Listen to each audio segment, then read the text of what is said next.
Hello chess friends and welcome in this new video in which I'll show you a game that I played with the London system.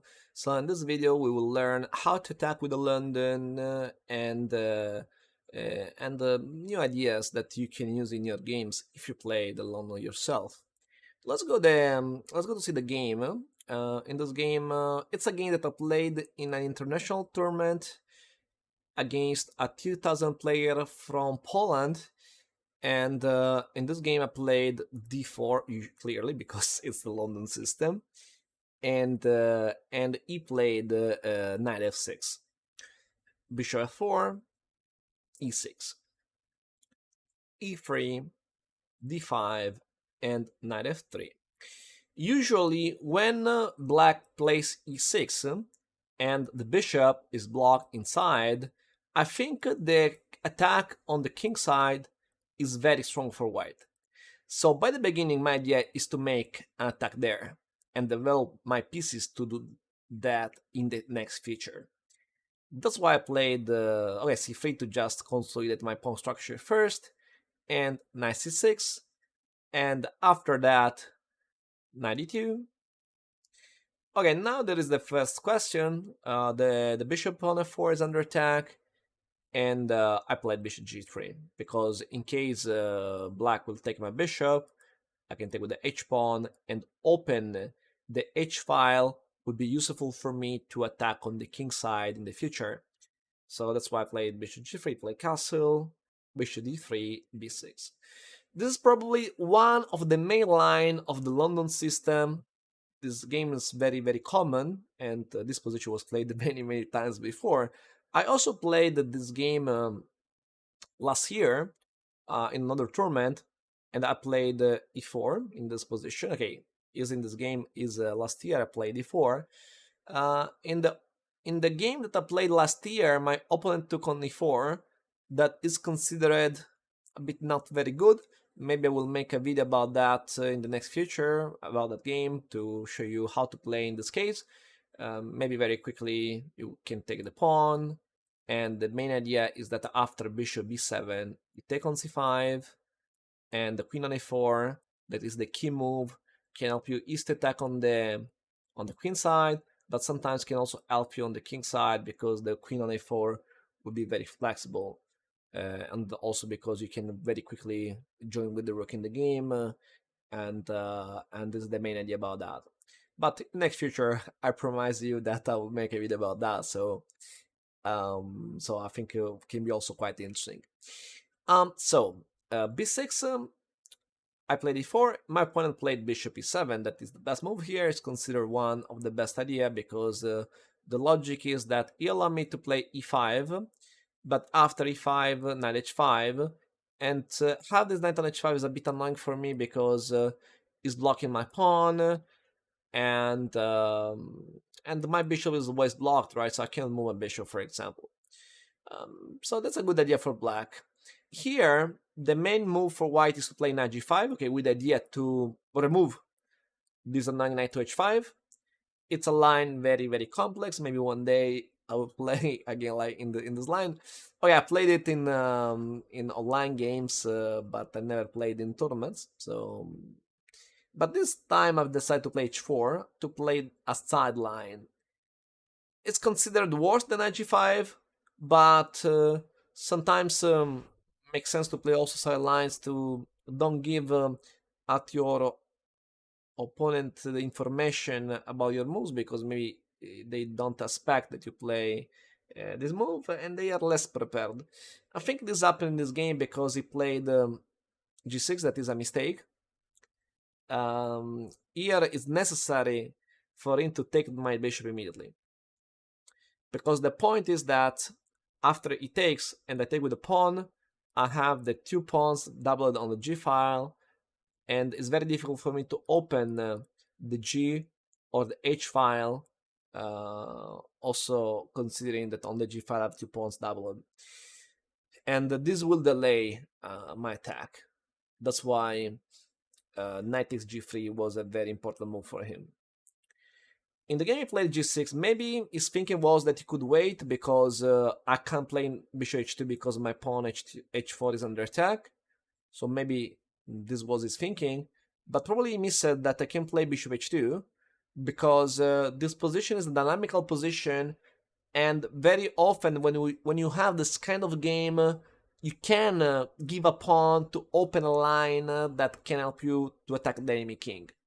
And this is exactly the case, because if he will take the pawn on h4, so basically I played bishop h2 in the game, clearly, and if he takes the pawn on h4, then I take the bishop on h4, maybe he has to take back, knight f3, queen e7, g4.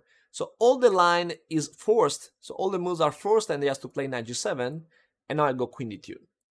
We did it to play queen h6, after that queen and rook will be very dangerous on h7, and the attack is very powerful. So I think white should be winning with a good play, even if black plays perfect.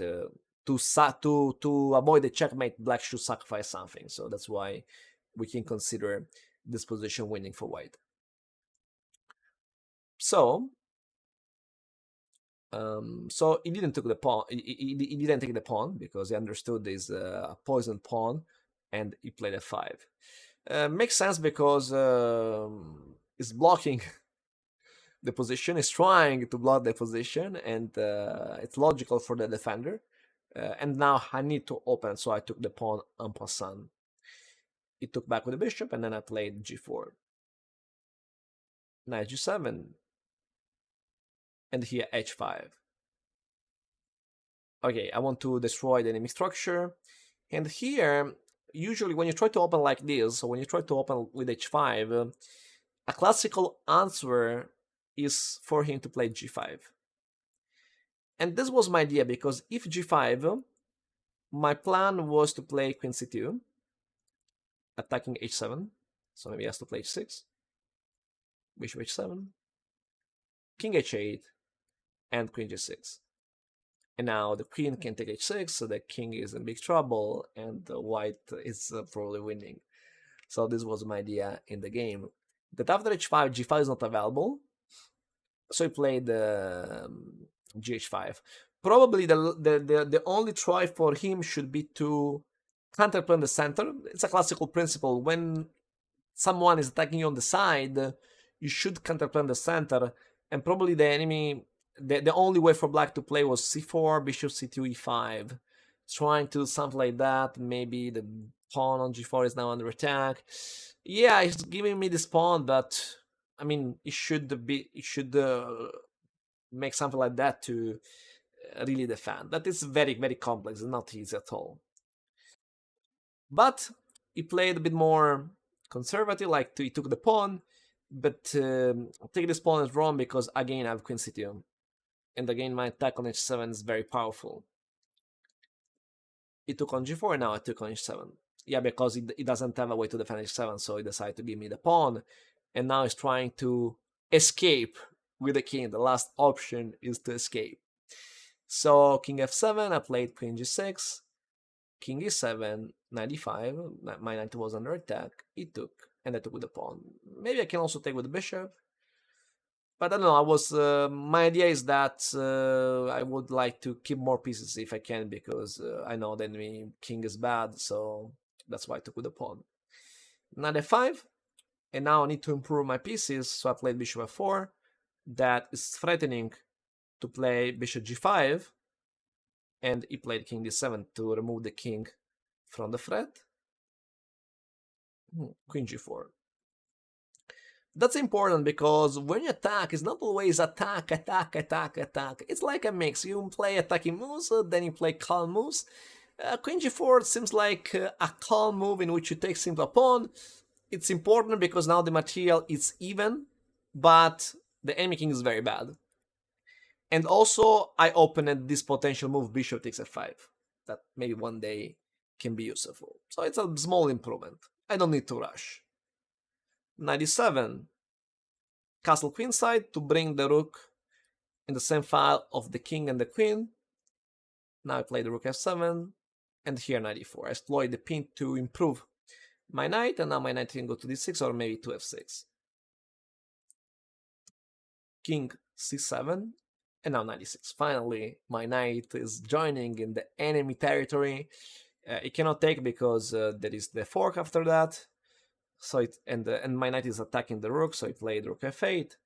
And now I decide to trade because I saw a direct attack. So here I understood that after the trade I can join with the rook and there is no defense for him. In fact, he played that. I joined with the rook. He has to cover with the bishop, and now knight f5. Another trade again because I know that after he takes with the pawn, first letter I have always e6, and if he takes with the rook, I think I can also have tactical ideas. I was thinking rook d5, for example. Yes, I have the rook d5. That's a problem. So he took with the pawn, queen g6, and I'm threatening e6 that is winning, and I'm threatening queen d6. So I played king c8, but then rook d5. And after rook d5 is lost anyway because he's losing the bishop. He tried rook g8, but I simply took the bishop, and now I resigned. Or maybe took the queen, maybe, and after that he resigned, but it's basically the same. The point is that now he's down a piece, he's down a pawn, so he's down 4 points, and his king is very bad. My pawn is a pass pawn, and the king go easily to promotion, so there is no way for him to save this game, and the game is over. Okay, so I think this is a very interesting example of attack, and especially attack against the London system. So it's a very classical idea in the London that you keep the king on the center and you push the pawns. That's why in the London it's very important to delay the castle and then push the pawns to destroy, to open lines for your rook. I hope you enjoyed the video, and see you soon for new videos, and see you soon. Bye!